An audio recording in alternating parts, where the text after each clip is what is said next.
أعوذ بالله من الشيطان الرجيم. بسم الله الرحمن الرحيم.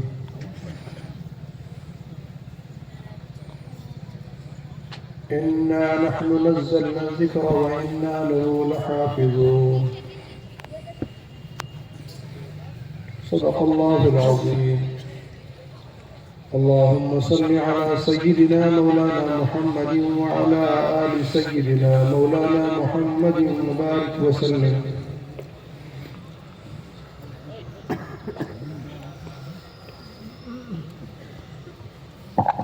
جناب صدر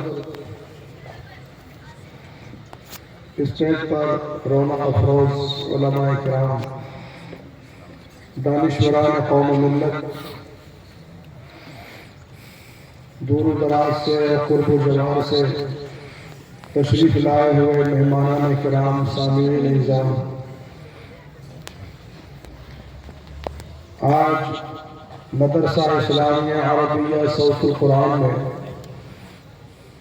میری پہلی مرتبہ حاضری ہوئی ہے، اور ماشاءاللہ طلباء کا پروگرام دیکھ کر سن کر دلی خوشی ہوئی۔ میرے دل کے اندر جو تاثرات ہیں وہ بہت اچھے ہیں، اور میں نے محسوس کیا کہ یہ مدرسہ ابھی تعمیر کے اعتبار سے کوئی زیادہ آن بان شان والا نہیں ہے، لیکن یہاں پر کام بہت عمدہ ہو رہا ہے،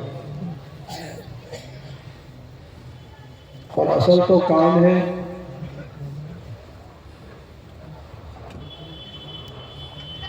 پہلے کام ہوا کرتا تھا، عمارتوں پر دھیان نہیں دیا جایا کرتا تھا۔ مسجدوں کے بارے میں بھی آتا ہے کہ پہلے کچی تھی مسجدیں، پکے تھے نمازی، اور آج مسجدیں ہیں پکی، کچے ہیں نمازی۔ یہ مدرسہ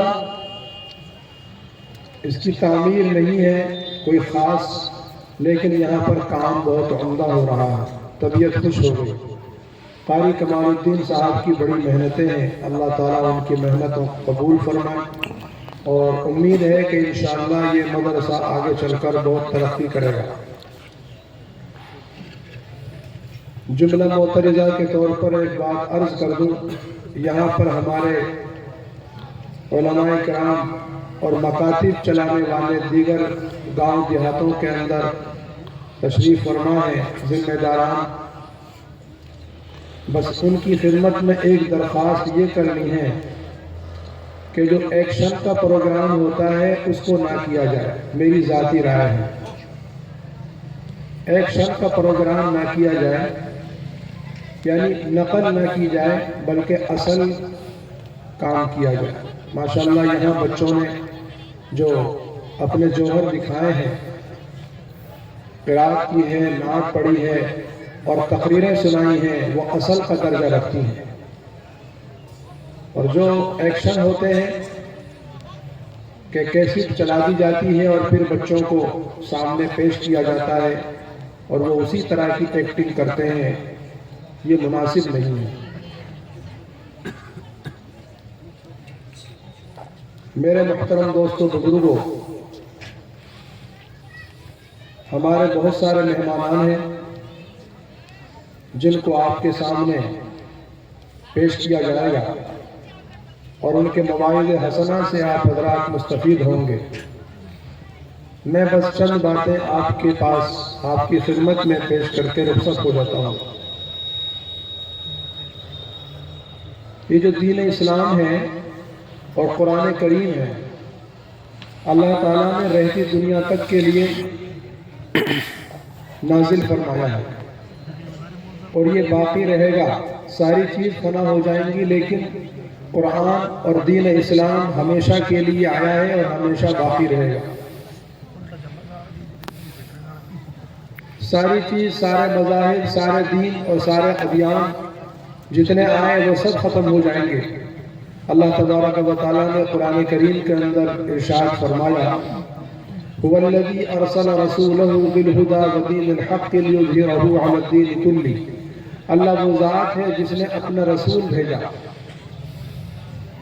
ہدایت کا پیغام دے کر بھیجا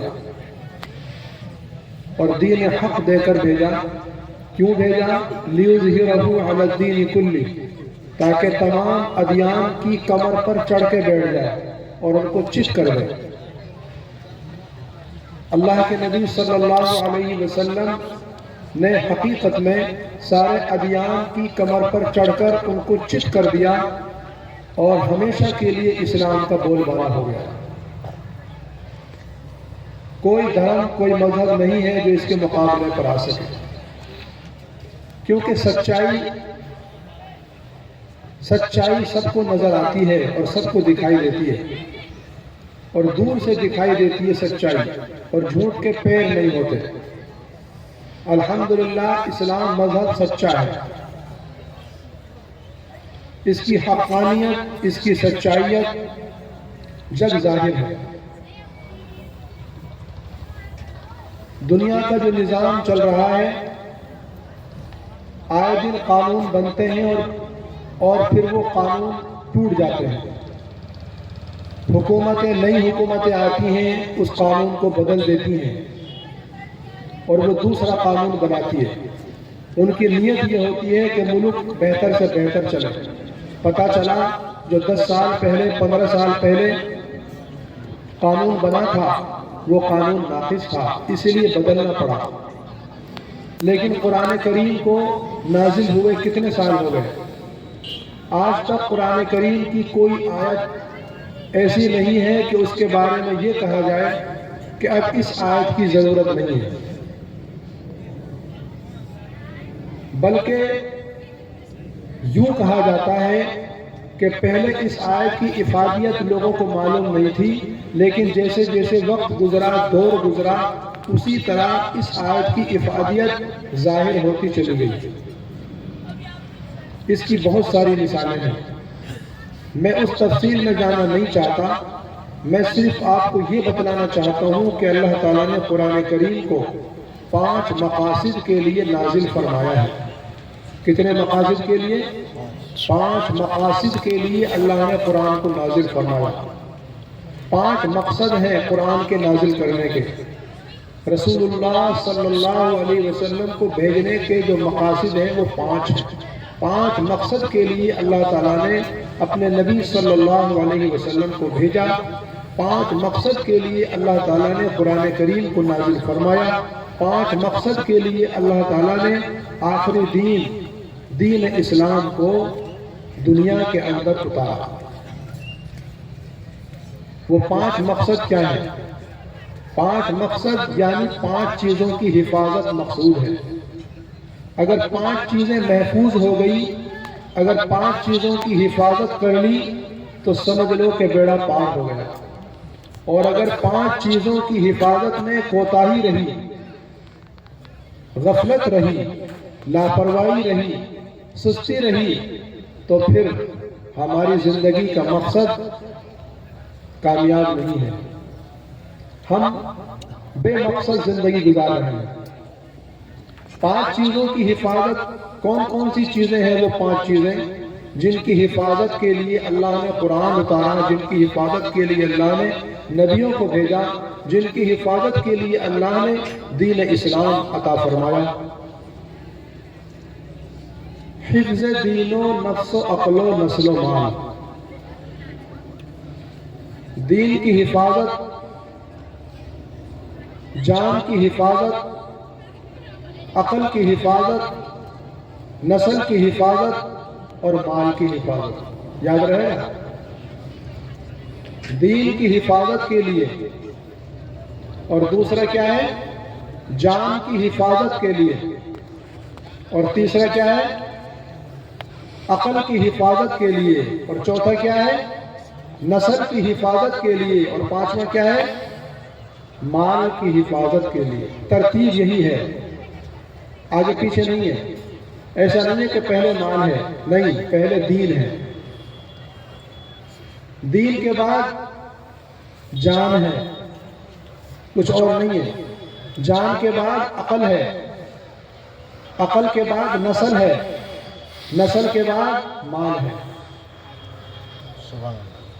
دین کی حفاظت کے لیے اللہ تعالیٰ نے کیا احکام صادر فرمائے، دین کی حفاظت کے لیے رسول اللہ صلی اللہ علیہ وسلم نے کیا ضابطے بتلائے، دین کی حفاظت کے لیے اللہ تعالیٰ نے اسلام کے اندر کیا کیا چیزیں بتائیں دنیا کو، امت کو، لوگوں کو۔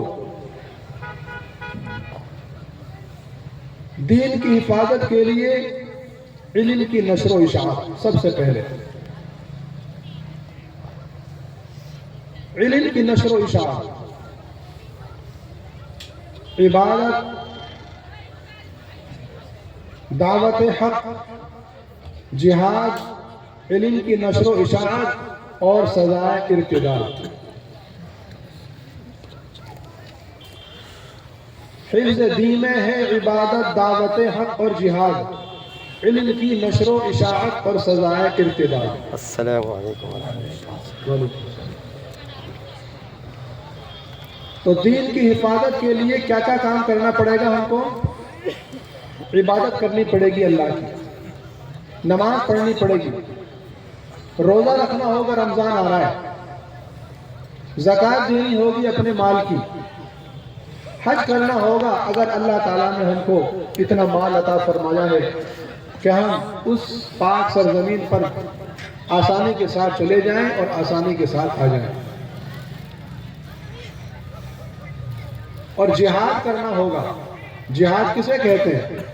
اسلام کی سربلندی کے لیے کوشش کرنا، محنت کرنا، اس کو جہاد کہتے ہیں۔ آپ صبح سردی کے موسم میں اٹھ کر نماز پڑھتے ہیں، وضو کرتے ہیں، یہ بھی جہاد ہے۔ جہاد کا مطلب یہ نہیں ہے کہ بس وہی خاص ایک ہے، وہ تو ہے ہی اصل، لیکن یہ چھوٹے چھوٹے جہاد ہیں۔ جب انسان چھوٹے چھوٹے جہاد کر لیتا ہے تو پھر اس کے لیے بڑا جہاد کرنا بھی آسان ہو جاتا ہے۔ صحابہ کرام ایک دم سے میدان میں نہیں گئے، بلکہ صحابہ کرام نے پہلے چھوٹے چھوٹے جہاد کیے۔ جب انسان ان چھوٹے چھوٹے جہاد کو عبور کر لیتا ہے، ان کے منازل کو طے کر لیتا ہے، ان مراحل کو طے کر لیتا ہے، تو پھر جو بڑا جہاد ہے، جہادن کبیرہ، تو وہ اس کے لیے آسان ہو جاتا ہے۔ اور علم کی نشر و اشاعت، علم کی نشر و اشاعت کے لیے یہ مدارس کھلے ہوئے ہیں، خانقاہیں کھلی ہوئی ہیں، مکاتب کھلے ہوئے ہیں۔ الحمدللہ مکاتب کا اور مدارس کا جال بڑے لمبے چوڑے پیمانے پر چل رہا ہے، اور اسی سے حفاظ تیار ہوتے ہیں، قرہ تیار ہوتے ہیں، مفتیان کرام تیار ہوتے ہیں، مفسرین کرام تیار ہوتے ہیں، محدثین عظام تیار ہوتے ہیں، متخصصین فی الفنون تیار ہوتے ہیں۔ یہ کس کی چیز، یہ کس کی حفاظت میں ہے؟ دین کی حفاظت کے لیے۔ ان سے ہوگی دین کی حفاظت۔ اور سزائے ارتداد، مرتد کو سزا دینا۔ حفظ دین میں ہے عبادت، دعوت حق اور جہاد۔ دعوت حق بھی ہے اس کے اندر، تبلیغ لے کر جانا، اللہ کے راستے میں نکلنا، چلہ 4 مہینہ دینا اللہ کے راستے میں، سال لگانا، اللہ کے بندوں کو اللہ سے جوڑنا، چل پھر کر دین کی دعوت دینا۔ وہ سوز، وہ غم جو رسول اللہ صلی اللہ علیہ وسلم کے سینے میں تھا، وہ غم لے کر کے امت کے سامنے جانا، یہ سب چیزیں دین کی حفاظت میں ہیں۔ تو سب سے پہلا مقصد ہے ہمارا دین کی حفاظت۔ دوسرا، جان کی حفاظت۔ جان کی حفاظت کیسے ہوگی؟ آبرو اور جان دونوں چیزیں ایک ساتھ ہیں۔ حفظ جان و آبرو، جان کی اور آبرو کی حفاظت کیسے ہوگی؟ حد قذف۔ اللہ تبارک و تعالیٰ نے فرمایا کہ اگر کوئی کسی کے اوپر بے تکا الزام لگائے اور وہ ثبوت پیش نہ کر سکے، گھنونا الزام لگائے اور وہ ثبوت پیش نہ کر سکے، تو اس کو 80 کوڑے مارو۔ کتنے کوڑے مارو؟ 80 کوڑے مارو، فجلدوہم 80 جلدہ، 80 کوڑے مارو اس کے۔ یہ اسلامی حکومت کے اندر یہ قانون ہے۔ کیوں؟ کسی کی آبرو کے ساتھ کھلواڑ کرنا ہنسی کھیل نہیں ہے۔ آج ہم ایک دوسرے کی آبرو اچھالتے ہیں، ایک دوسرے کی عزتوں کو اچھال رہے ہیں، ایک دوسرے کی پگڑیاں اچھال رہے ہیں۔ کورٹ کچہریاں بھری ہوئی ہیں، تھانہ میں جا کے دیکھو کتنے کیس ہیں ہمارے۔ ہم مسلمان ہیں، کس بات کے مسلمان ہیں؟ داڑھی ٹوپی لگا کر اور ہاتھ میں تسبیح لے کر اور نماز پڑھنا 5 وقت کی، اور اس کے بعد میں جناب تھانے میں جا کر کے FIR درج کرانا جھوٹی FIR درج کراتے ہیں ہم لوگ۔ کس بات کے مسلمان ہیں؟ اللہ کے نبی صلی اللہ علیہ وسلم سے پوچھا، یا رسول اللہ ایک عورت ہے وہ نماز بہت پڑھتی ہے، بہت نماز پڑھتی ہے، لیکن وہ اپنے پڑوسن کو تکلیف پہنچاتی ہے۔ تو حضور صلی اللہ علیہ وسلم نے فرمایا وہ جہنم میں جائے گی۔ پھر ایک سوال اور کیا، یا رسول اللہ ایک عورت ہے وہ نماز پڑھتی ہے، فرض نماز پڑھتی ہے، جو ضروری نماز ہے 5 وقت کی وہ پڑھتی ہے، لیکن چاشت ہے، اوابین ہے، تہجد ہے اور دیگر اشراق وغیرہ کی نمازوں کی وہ زیادہ پابندی نہیں کرتی، لیکن اتنی بات ضرور ہے کہ وہ عورت اپنی پڑوسن کو تکلیف نہیں پہنچاتی، اس کے ذریعے سے کسی کو تکلیف نہیں پہنچتی، اس کے ذریعے سے، اس کے ہاتھ سے، اس کی زبان سے کسی کو تکلیف نہیں ہوتی۔ تو حضور نے فرمایا وہ عورت جنت میں ہے۔ ہم مسلمان ہیں، ہم مسلمان کے نام پر کلنک ہیں، ہم مسلمان نہیں ہیں۔ میں اپنی بات کر رہا ہوں میرے بھائی، ہم مسلمان نام کے مسلمان ہیں، کام کے مسلمان نہیں ہیں۔ صحابہ کرام نام کے نہیں بلکہ کام کے مسلمان تھے۔ تابعین نظام پہلے لوگ اچھے لوگ تھے، آج بھی ہیں اچھے لوگ، جن کی وجہ سے یہ آسمان رکا ہوا ہے اور زمین پھیلی ہوئی ہے۔ اور اگر ہم جیسے ہو جائیں سارے لوگ تو اب تک تو قیامت آ چکی ہوتی۔ تو جان اور آبرو کی حفاظت کے لیے اللہ نے قرآن اتارا ہے۔ کوئی کسی کے اوپر ناجائز الزام نہ لگائے، کوئی کسی کے اوپر غلط FIR درج نہ کرائے، کوئی تھانے میں جا کر کے غلط شکایت نہ کرے کہ فلاں شخص نے میرے ساتھ یوں کر دیا، حالانکہ اس نے ایسا نہیں کیا۔ دنیا کے اندر وہ تھوڑا بہت نفع حاصل کر سکتا ہے، لیکن آنے والا وقت اس کا بہت برا ہوگا، لیکن وہ اس وقت کچھ کہہ نہیں پائے گا۔ وہ کس سے کہے گا؟ وہ کس منہ سے بولے گا؟ بہت سے لوگوں کو سبق سکھانے کے لیے اللہ تعالیٰ حالات بنا دیتے ہیں۔ بہت سے لوگ ایسے ہوتے ہیں کہ وہ زبان سے بد دعا دے دیتے ہیں، اور بہت سے ایسے ہوتے ہیں کہ زبان سے بد دعا نہیں دیتے، وہ یوں کہتے ہیں اللہ اپنے آپ دیکھ لے گا اس کو، اس نے میرے ساتھ جو کیا، لیکن اللہ اس کو اپنا آپ دیکھ لے گا۔ تو یہ مار بڑی خطرناک مار ہوتی ہے۔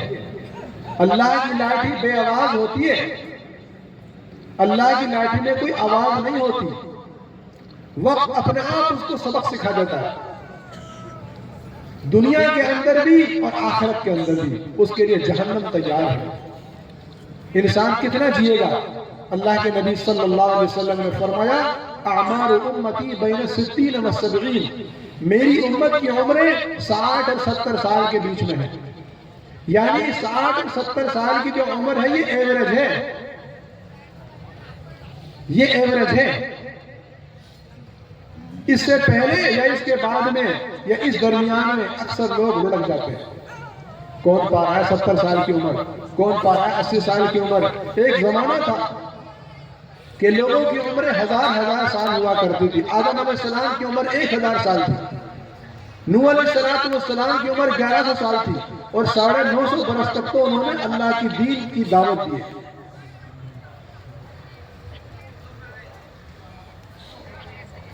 حفظ جان و آبرو، حد قذف، منع قتال۔ قتال کو اللہ حکم فرماتے ہیں کہ قتال نہ کرو، آپس میں کسی دوسرے کو مت مارو۔ ولا تقتلوا اولادکم خشیۃ املاق، اپنی اولاد کو مت مارو بھوک مری کے ڈر سے، اپنے بھائی کا قتل مت کرو، اپنی بیوی کا قتل مت کرو، اپنے بچوں کا قتل مت کرو، اپنے پڑوسی کا قتل مت کرو۔ کیوں قتل کر رہے ہو؟ اس کا مال حاصل کرنے کے لیے نہیں، جتنا مال اللہ نے تمہاری تقدیر میں لکھا ہے اتنا ہی مال تم کو ملے گا، اس سے زیادہ نہیں ملے گا۔ بہت سے ہمارا مال چوری کر لیتے ہیں، آپ کا مال بہت سے لوگ چوری کر لیتے ہیں، چور چوری کر لیتا ہے، تو چور نے آپ کا مال چرایا ہے، آپ کی قسمت نہیں چرائی۔ قسمت کوئی کسی کی چرا ہی نہیں سکتا، مال چرا سکتا ہے، قسمت کوئی کسی کی نہیں چرا سکتا۔ حفظ جان و آبرو، حد قذف، منع قتال، اور قصاص نفس میں ہے حفظ نفس نو نہال۔ قصاص نفس، اللہ فرماتے ہیں وَلَكُمْ فِي الْقِصَاصِ حَيَاةٌ يَا أُولِي الْأَلْبَابِ، اے عقل مندو، قصاص کے اندر تمہارے لیے زندگی ہے۔ قصاص کا مطلب کیا ہے؟ قتل کے بدلے قتل۔ اگر اسلامی حکومت ہو تو اس کے اندر قتل کے بدلہ قتل ہے۔ کیوں؟ تاکہ آئندہ کسی اور کو ہمت نہ ہو کہ وہ کسی کو خواہ قتل کرے۔ قتل کرنے کے لیے صرف چار چیزیں ہیں، وہی جواز ہے قتل کرنے کے لیے، اور اس کی تفصیل حدیثوں کے اندر، قرآن شریف کے اندر موجود ہے کہ کوئی کسی کو ناجائز مار دے تو اس کے بدلے میں اس کو مار دو۔ اسی طرح سے کوئی آدمی امیر المومنین اور امیر المسلمین سے باغی ہو جائے، اس کو قتل کر دو۔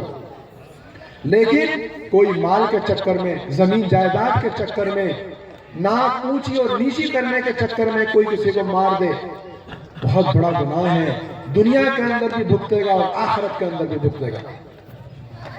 ہمارا زیادہ تر مال کورٹ کچہریوں میں جا رہا ہے، ہمارا زیادہ تر مال تھانہ پولیس میں جا رہا ہے۔ پولیس مالدار کر رکھی ہم نے، سب سے زیادہ کیس ہماری میوات کے ہیں، ایک دوسرے کے خلاف، بھائی بھائی کے خلاف، بیٹا باپ کے خلاف، اور کس طرح سے اللہ تبارک و تعالیٰ نے یہ سب حالات بنا رکھے ہیں۔ میرے محترم دوستو بزرگوں، یہ بیان کا موقع نہیں ہے، ہمارے بڑے بڑے علماء کرام یہاں موجود ہیں، وقت بھی نہیں ہے اتنا، ورنہ تو اللہ تبارک و تعالیٰ پھر کبھی فرصت دے گا تو ہم آپ کو بتائیں گے کہ 5 مقاصد کس طرح سے ہیں، اور ان کی تفصیل میں ہم جائیں گے انشاءاللہ تعالیٰ۔ بس یہاں تو ہم جو حاضر ہوئے تھے وہ اس مدرسے کی کارکردگی دیکھنے کے لیے حاضر ہوئے تھے کہ مدرسہ بہت اچھا چل رہا ہے، مدرسے کے اندر بہت شاندار تعلیم ہے۔ آپ حضرات سب کی ذمہ داری ہے کہ اس مدرسے کا دھیان رکھیں۔ اللہ کے نبی صلی اللہ علیہ وسلم نے فرمایا اغدو عالما، عالم بن جاؤ، او متعلما، یا طالب علم بن جاؤ، او مستمعا، یا علم اور علماء کی بات سننے والے بن جاؤ، جس طرح آپ لوگ بیٹھے ہیں سننے کے لیے، او محبا، یا پھر محبت کرنے والے بن جاؤ، ولا تکن الخامسۃ فتہلکوا، پانچواں مت بننا۔ قال ابو بکر فرماتے والخامسۃ ان تبغض العلم واہلہ، پانچویں قسم ان لوگوں کی ہے جو علم سے اور علماء سے بغض رکھتے ہیں، دلوں کے اندر نفرت کرتے ہیں۔ وہ یوں کہتے ہیں کہ ان مدرسے والوں نے تو ڈھونگ اٹھا رکھا ہے، جگہ جگہ مدرسے، چپے چپے پر مدرسہ، جہاں دیکھو وہاں مدرسہ ٹھوک دیتے ہیں، جہاں ان کا من کرتا ہے، جہاں ان کا بس چلتا ہے وہیں پر مدرسہ کھول لیتے ہیں۔ کہاں سے آئے گا پیسہ، کون دے گا چندہ؟ دراصل یہ وہی لوگ ہوتے ہیں جو کبھی مدرسوں کے لیے ایک انی نہیں دیتے۔ ایک صاحب بولنے لگے مجھ سے ایسے ہی، تو میں نے کہا آپ سورہ فاتحہ سناؤ۔ انہوں نے سورہ فاتحہ سنائی، الحمدللہ رب، ٹوٹی پھوٹی بیچارے نے پڑھی، تو میں نے کہا اب اس کا ترجمہ سنو جو تم نے پڑھا ہے۔ اس نے کہا تھا الحمدللہ رب العالمین، اب سن اس کا ترجمہ جو تم نے پڑھا ہے۔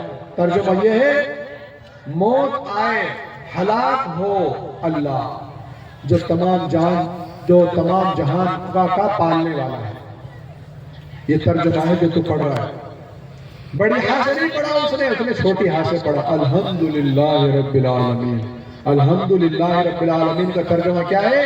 ہلاک ہو، موت آئے اللہ کے لیے، نعوذ باللہ من ذالک، جو تمام جہان کا پالنہار ہے۔ آگے پڑھا الرحمن الرحیم، چھوٹی ہاں سے، تو اس کا ترجمہ ہوا کتنا ڈھیلی چال چلنے والا بڑا ڈھیلا ہے۔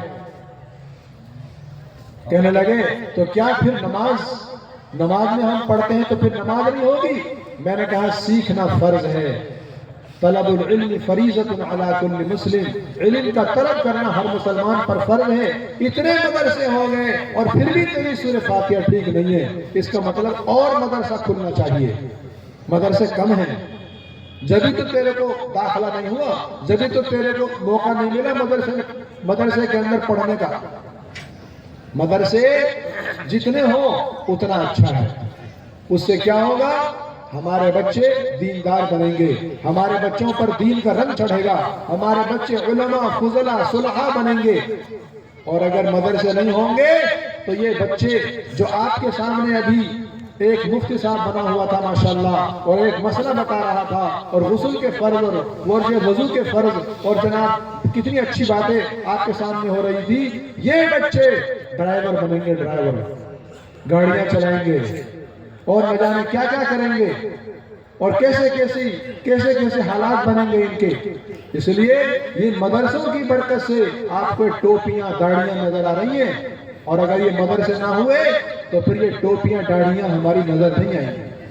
علامہ اقبال رحمت اللہ علیہ جب اسپین کے دورے سے واپس آئے، انہوں نے کہا اے لوگوں ان مدرسوں کو یوں ہی رہنے دو، خدا کی قسم اگر یہ مدرسے ختم ہو گئے تو جو حال میں اسپین کا دیکھ کر آیا ہوں وہی حال ہندوستان کا ہو جائے گا، کہ یہاں پر ہمارے لال قلعے اور جامع مسجد جو عمارتیں ہیں ہماری بس نشانی کے طور پر رہ جائیں گی کہ یہاں پہلے کبھی مسلمان رہا کرتے تھے، لیکن ہمارے اندر روحانیت اور کوئی ایمانیت نہیں باقی رہے گی۔ اس لیے یہ مدرسے قدم قدم پر بہت ضروری ہیں۔ اللہ تبارک و تعالی کہنے سننے سے زیادہ عمل کی